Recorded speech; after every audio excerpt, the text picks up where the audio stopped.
There are some things we never say out loud. Not because we don't feel them, but because saying them makes them real. And sometimes reality is too heavy to carry in words. Margaret had been married to Daniel for 37 years. 37 years of shared coffee cups, folded laundry, quiet evenings, and a love that had settled into something steady, something safe. Or so she thought. It was a Tuesday morning when she found the letter. She wasn't snooping. She was looking for the warranty paperwork for the washing machine that had finally given up after 2 decades of faithful service. Daniel kept all the important documents in his desk drawer. The old oak one in the corner of their bedroom that creaked when you pulled it open. The envelope was tucked beneath a stack of old tax returns. Cream-colored. Slightly yellowed at the edges. Her name written across the front in handwriting she knew better than her own. Margaret. Just her name. Nothing else. She sat down on the edge of their bed, the same bed they'd bought when they were newlyweds, and held the envelope in her hands. It wasn't sealed.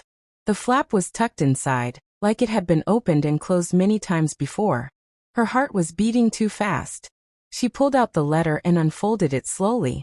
The paper was soft, worn at the creases. The date at the top made her breath catch.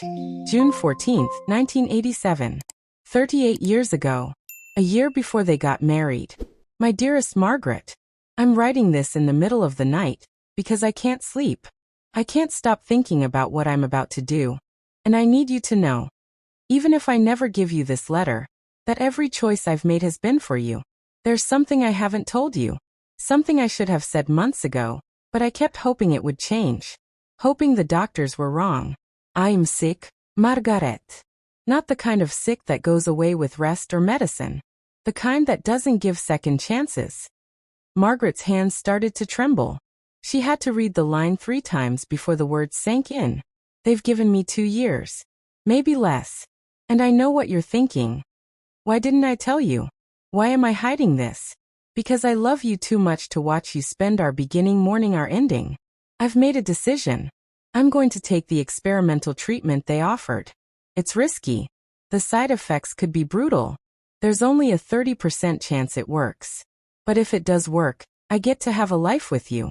I get to wake up next to you for more than 2 years. I get to grow old with you. And if it doesn't work, well, at least I tried. I'm writing this letter because I need you to know that whatever happens, you are worth every risk, every needle, every sleepless night, every prayer I've whispered into the darkness. If you're reading this, it means one of 2 things. Either I'm gone, and you found this after I couldn't tell you myself, or I'm here, and I finally found the courage to show you what I was too afraid to say out loud. I'm betting on the second one. All my love, Daniel. Margaret couldn't breathe. The letter fell from her hands onto the bedspread, and she pressed her palms against her chest like she could hold her heart together by force. 38 years. They'd been married for 37 years, which meant he'd written this letter before their wedding, before their first home, before their daughter was born, before everything they'd built together. And she'd never known he was dying, or that he'd fought his way back. She picked up the letter again, reading it over and over, trying to piece together a version of her husband she'd never met. A younger Daniel, terrified and alone, making impossible choices in the middle of the night. A Daniel who'd walked into their marriage knowing he might not survive it. How had she not known?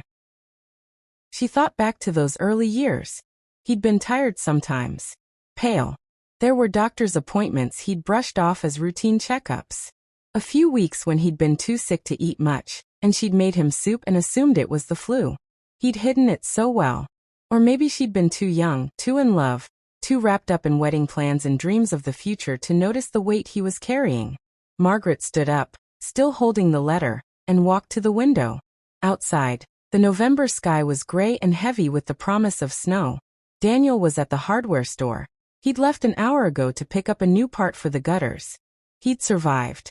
The treatment had worked. He'd beaten odds that should have buried him, and he'd never said a word. Why? Why keep this letter? Why never show it to her? When Daniel came home that afternoon, Margaret was sitting at the kitchen table with 2 cups of tea. The letter was on the table between them. He saw it the moment he walked in.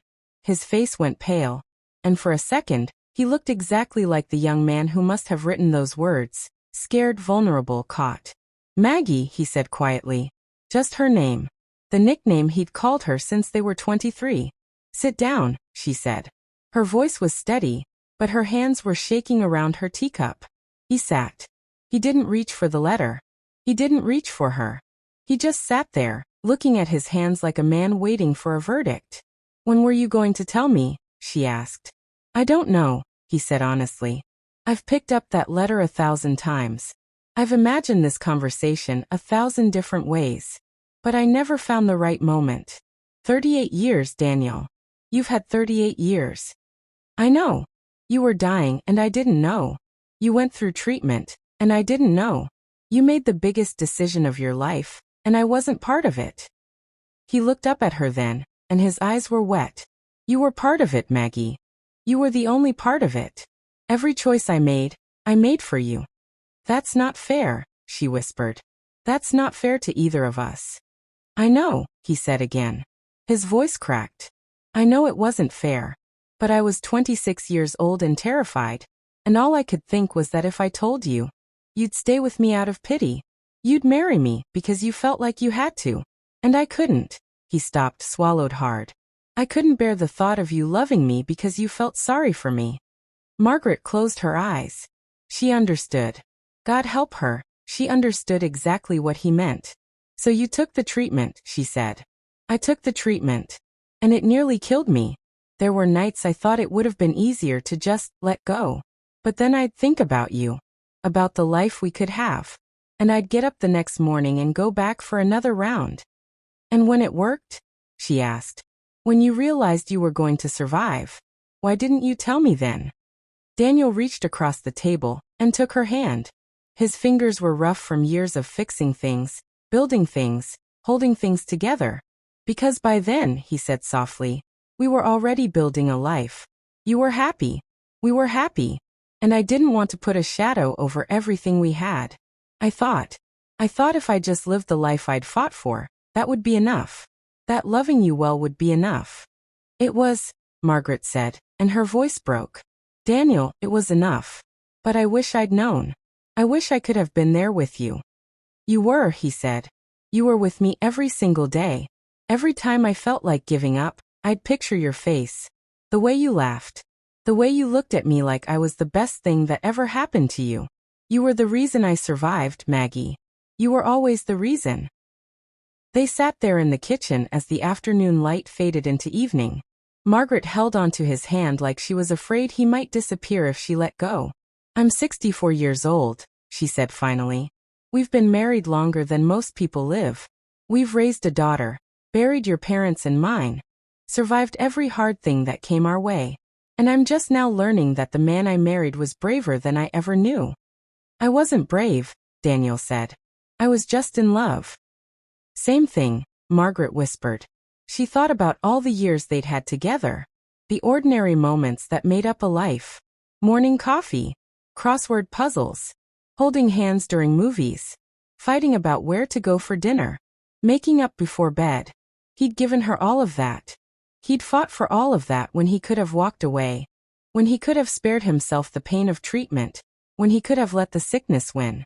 He'd chosen her. Every single day for 38 years he'd chosen her. I wrote you a letter once too, Margaret said quietly. Daniel looked up, surprised. When we'd been married about 10 years. You were working so hard back then, trying to make partner at the firm. Gone before dawn, home after dark. And I felt so invisible. Like I was just part of the furniture. Like you'd forgotten why you married me. She'd never told him this before. Never let him see how lonely she'd been during those years. I wrote you a letter telling you I needed more. That I needed you to see me again. To remember me. Did you give it to me? Daniel asked. She shook her head. No. Because the day I was going to leave it on your desk, you came home early. You brought me flowers, daisies, because you remembered they were my favorite. And you said you were sorry for being so absent. You said you were working so hard because you wanted to give me the kind of life you thought I deserved. I remember that day, Daniel said softly. I tore up the letter. Because I realized you were fighting for us in the only way you knew how. Just like you'd been fighting for us from the very beginning. They looked at each other across the table, two people who'd spent a lifetime together, and were still discovering new reasons to love each other. That night, Margaret couldn't sleep. She lay in bed next to Daniel, listening to him breathe, steady, strong, alive, and thought about all the ways love shows up in silence. In treatments taken alone. In letters never sent. In flowers brought home on ordinary Tuesdays. In 3 decades of choosing each other, over and over again, even when the choosing was hard. She thought about the letter she'd found. The letter he'd kept all these years, tucked away like a secret promise to himself. Proof that he'd fought for this. For them. And she understood, finally, why he'd never shown it to her. Some loves are too big for words. Too deep for explanations. They live in the space between what's said and what's known.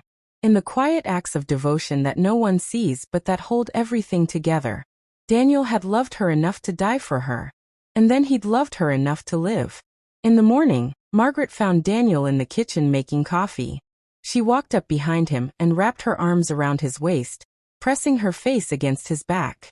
"I love you," she said. "I love you too, Maggie. Promise me something. Anything. Promise me no more secrets. Whatever time we have left, whether it's 1 year or 30, promise me we face it together." He turned around in her arms and kissed her forehead. "I promise." She pulled the letter from her pocket. She'd been carrying it with her since yesterday, and held it up between them. "What should we do with this?" she asked. Daniel took it from her hands and looked at it for a long moment. Then he walked to the fireplace, knelt down and tucked the letter beneath the logs. "Let it go," he said. "We don't need it anymore." Margaret knelt beside him. Together, they watched the letter catch fire. Watched the words that had waited 38 years to be found curl and blacken, and turn to ash.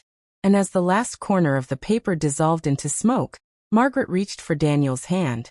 They didn't need the letter anymore. They had everything it promised. They had each other. They had today. They had the life he'd fought for and she'd built with him, brick by quiet brick, year by beautiful year. And that was enough. It had always been enough.